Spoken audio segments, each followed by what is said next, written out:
Zdravo svima, moje ime je Ruben Dalijani, dobrodošli ponovo na moj YouTube kanal koji se zove Rubenov kanal na srpskom i drugim jezicima i postav iz Bradenton, Florida. Danas ću vam pokazati moje novi naučila sa plevanje koji sam dobio juče. Stigli su juče i mislim da su jako dobri.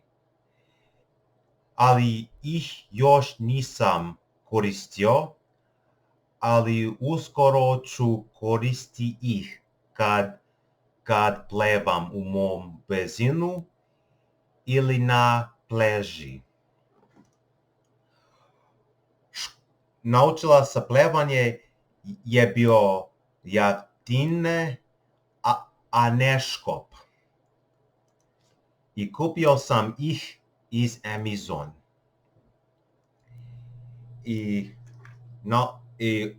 naučila sa plevanje ima tri boje, kao što vidite. I ovo naučila sa plevanje ima zelen, žuta i ljubičasta. Yellow, green and purple.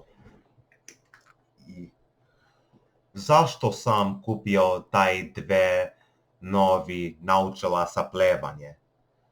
Zato što su moj stari naučila sa plevanje je bio polomljena. To je zašto sam kupio taj dve novi naučila sa plevanje.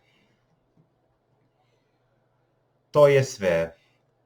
Ako se vam dopadaju mom video snimcima, ne zaboravite da pripratite moj YouTube kanal na srpskom i ne zaboravite da pripratite moj YouTube kanal na engleskom jeziku. To je sve. Vidimo se uskoro. Hvala na gledaju i prijatan dan. Doviđenja.